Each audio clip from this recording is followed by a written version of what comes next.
first of all, I just want to thank the city of Boston and Fenway Bowl Committee for an amazing event. I've been to a lot of bowls in my life, and this was a great experience for us.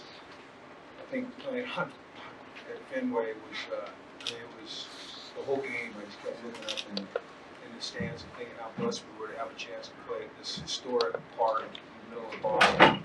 And it's a memory I'll have forever. And then UConn Nation showed up today, and in a way that I haven't seen in 3 years. They talk about the rent being loud, and it gets loud, but nothing like today. And I just want to thank our band for being here. It's the holiday season, and they're students, and they want to get home to their families. But for our band to show up, and our cheer squads, it really means a lot to all of us, players and coaches alike. And then the UNC, listen, they're going through some turmoil. They've got a lot of change, a lot of uncertainty, but they played hard. They never gave up. I thought Freddie did a great job of keeping that group together. And then, most importantly, just to our players. The guys that the people that have been in the press conferences I've had all year have heard me talk about how unentitled they are, how hard they work, how selfless they are, how much they care about each other, how committed they are. And I thought that was on full display all week, and especially today. We've had some goals along the way. One was to get to a 13th game. One was to beat a Power 4 team. We came close in 3 of our 4 Power 4 games and lost 3 of them by a touchdown. So we got over that hump. And then the last one was, as we got later in the season, was can we get a 9th win, which hasn't been done here very often. We've been playing football 128 years. And, correct me if I'm wrong, because I could be wrong, but is that the 4th time down? 3rd? I don't know if it's the 3rd time. Yeah, and one of those was a 10-win season. So to me, that's just historic. And for these guys on my right, Durante, and on my left, Val, who are representing all the rest of the players down there, I feel like a proud father. That's what I feel like. And I am a proud father. My son's over here, but towards this team, and just so fortunate to have had the time with these guys who I miss so desperately. They're truly special, and they made a difference in my life, and I thank them from the bottom of my heart. So I appreciate both of you guys. So these are the guys you should be asking questions to, because they're the ones that did the work.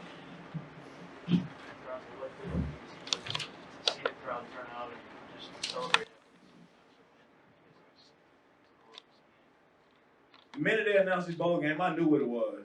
We close to home. We got a lot of crowd, a lot of people coming up. So it's basically a home game. I knew the energy that was gonna come with. We had an outstanding week of practice.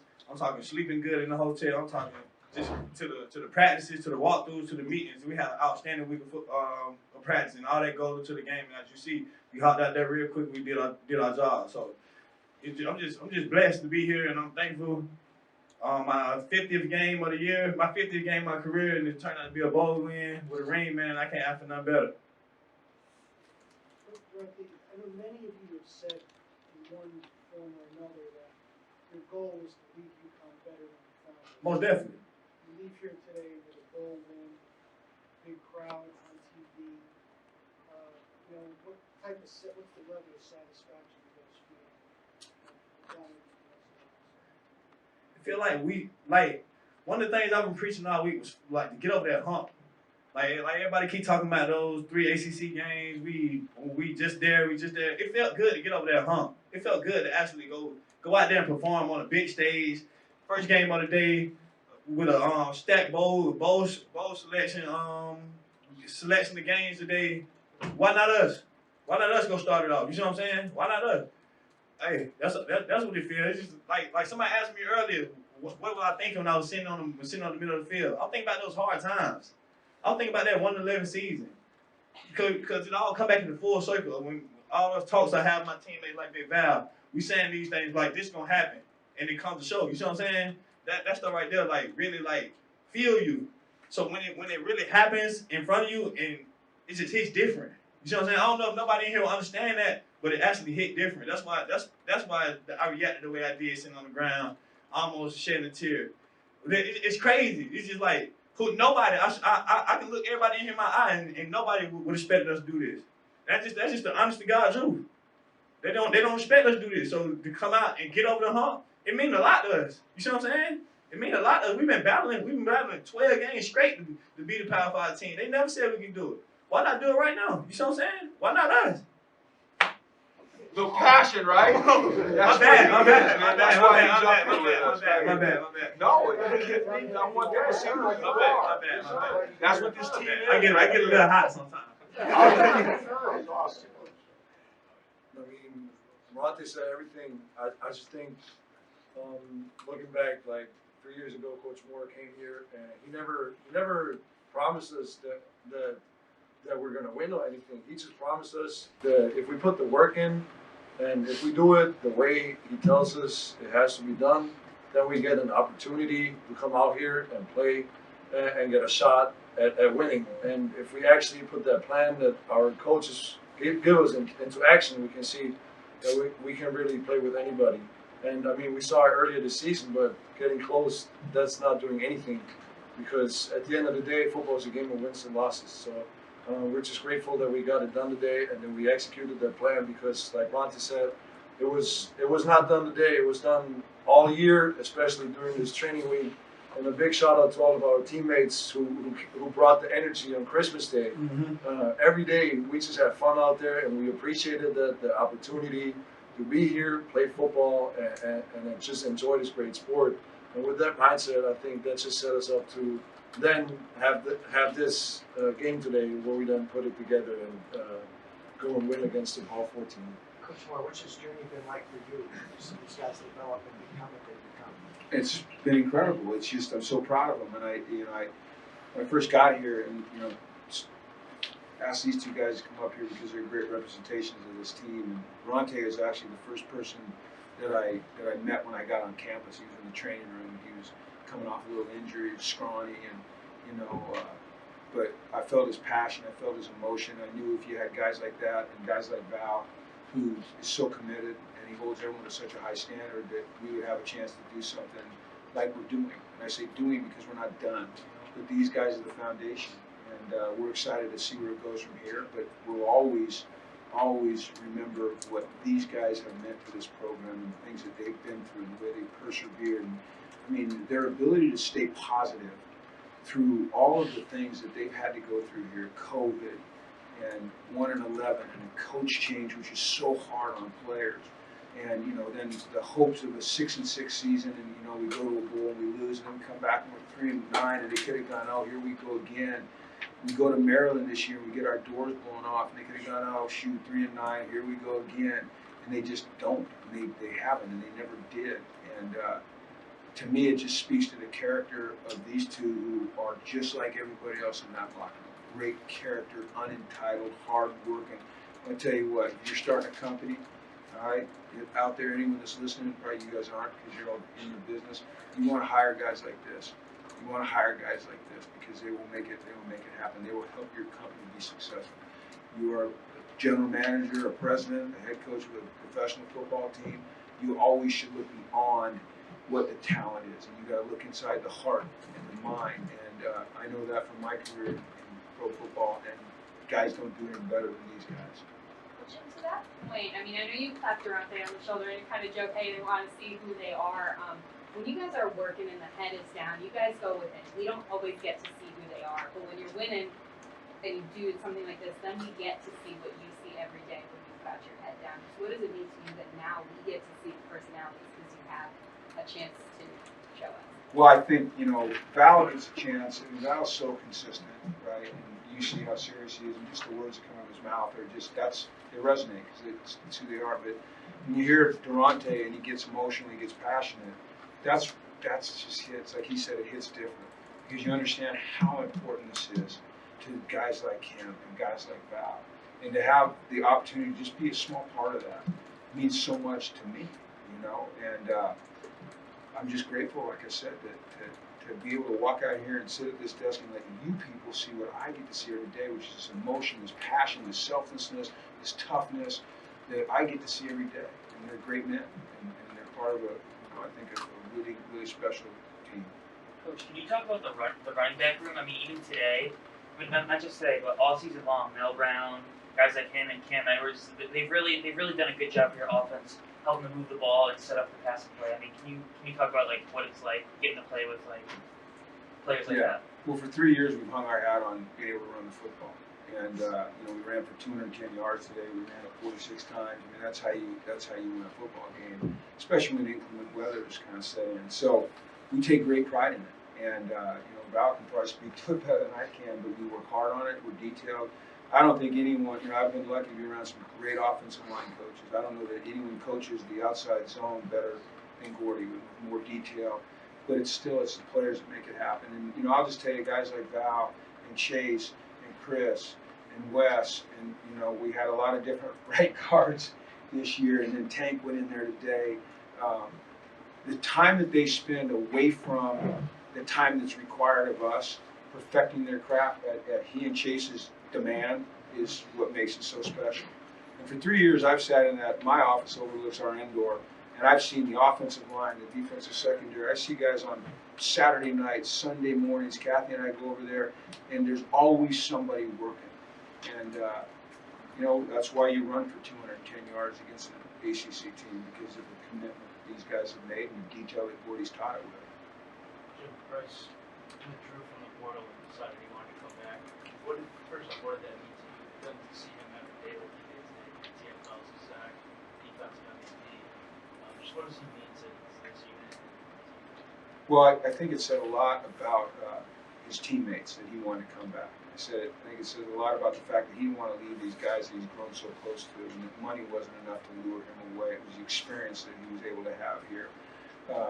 And obviously his talent speaks for itself, but I don't think that was the genesis of what makes me happy. I think it's the fact that I get to spend another year with a guy like Price Yates, who's just like these guys. He's super special. And in this day and age, when money is what's driving decisions in college athletics, to have a guy like Price, who had much bigger offers, say, hey, I want to come back to UConn because I want to be a part of this team, again, it just tells me that we're on the right track, and we're doing things the right way. There was an announcement about your contract being extended, and how much does it show the commitment? Listen, I am forever grateful I'm grateful to David and Denka and our board of trustees, but it's about these guys and what they did to us. Anything else, folks? The other back there?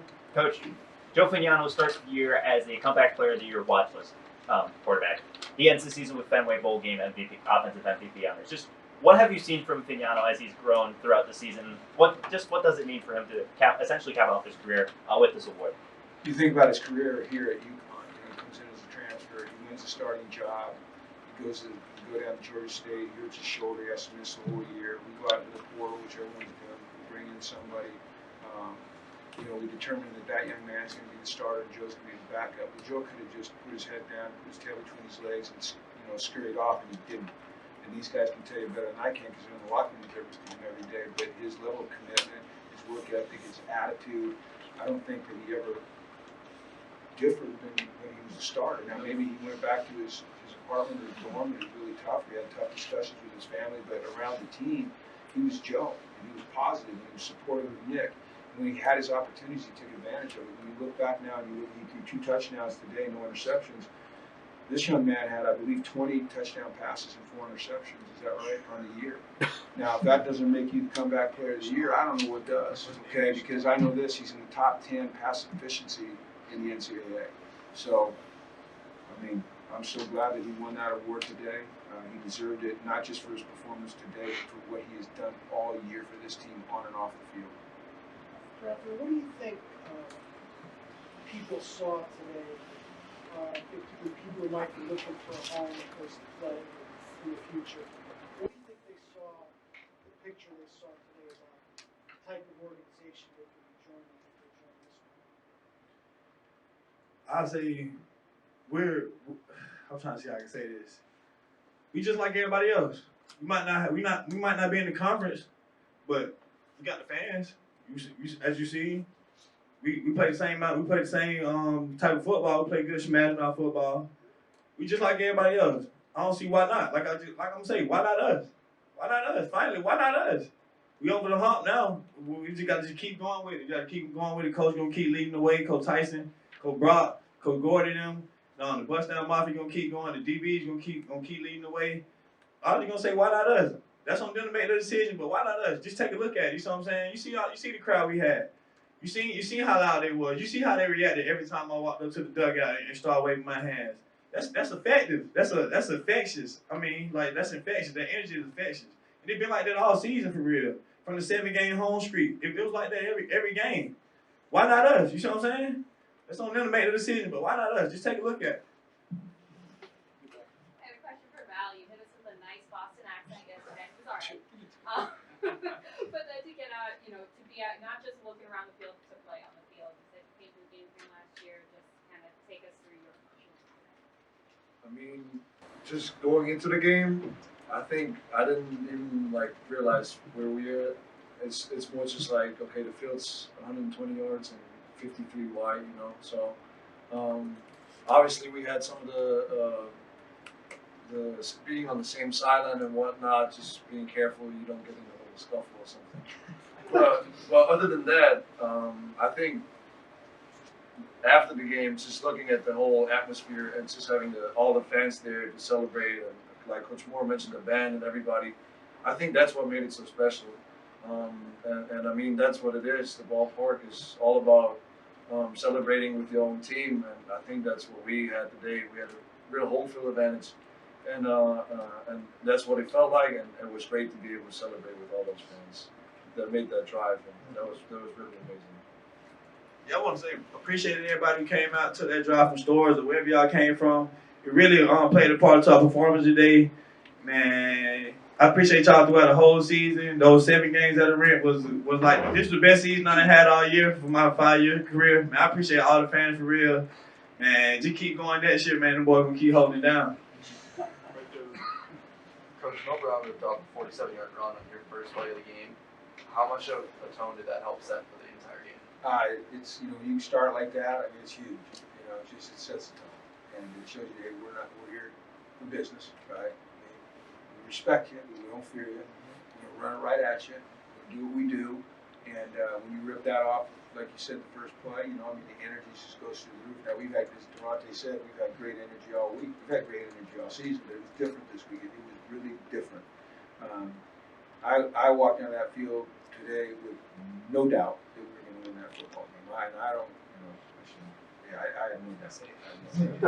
I said, like I said, I knew what the time it was when they announced the game. I knew what time it was. Anything else, folks? Thanks for being here. I appreciate you.